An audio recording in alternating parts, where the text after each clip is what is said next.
one will listen. Hey Martin, what's wrong? I've had enough of this. Every change I've suggested is knocked down.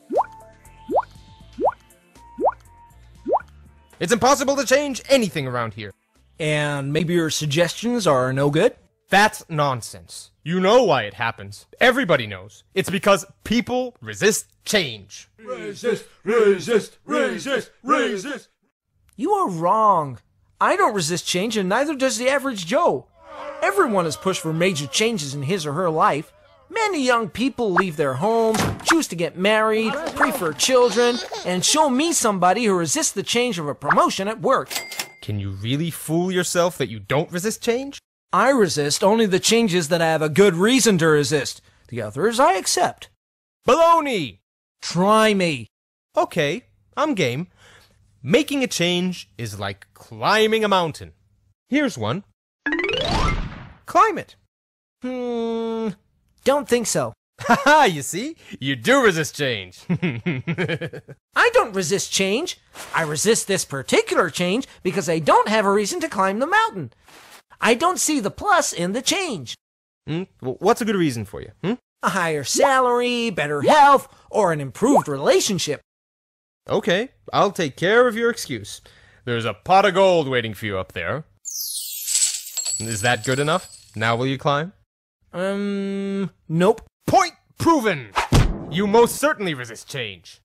Of course I resist this change, and with good reason. See for yourself. Too much effort, too much time, too high a risk.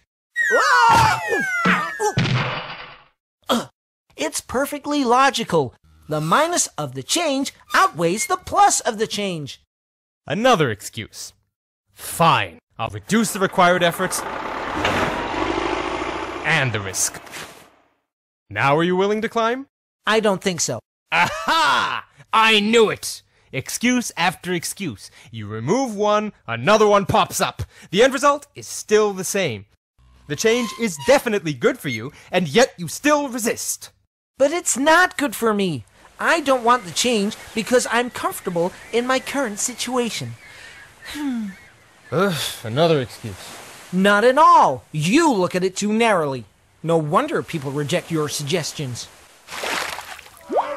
What? I looked at both the plus and the minus sides of making the change. Yes, but you've ignored the pluses of not changing. I like my profession. I like the city I'm in. I like my style of living. I like my mermaid. But she cannot climb the mountain with me. You've just proved my point. Maybe you justified it logically, but at the end of the day, people will always resist change. They can simply declare that they have a mermaid, and there goes any chance of causing a change out the window.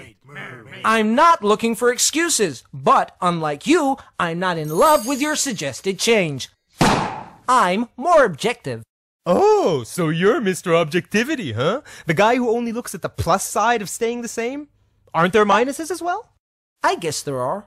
Think of situations that if things stay as they are, alligators will bite your ass off. Your firm may go bankrupt, or your spouse may ask for a divorce. Of all the nerve! Or your health will decline drastically. Aren't you fighting alligators? Constantly! Sometimes I feel that the people I try to convince are so busy fighting off the alligators that they should be climbing the mountain even if there is no pot of gold waiting at the top. Still, everybody resists change, including you. Not at all. Show me how the pot is large enough for me, and the teeth of my alligator are sharp enough, and my effort and my risk to change is not as big, and that I don't have to give up on a beautiful mermaid, then I assure you I will climb the mountain. That's what I do, and it doesn't work. Really?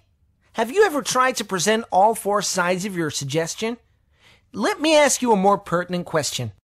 Did you figure out in advance what the pot is for the person you're trying to convince? Not your pot, but his or her pot. What is his or her crutch? What are the alligators and the mermaids for the other party?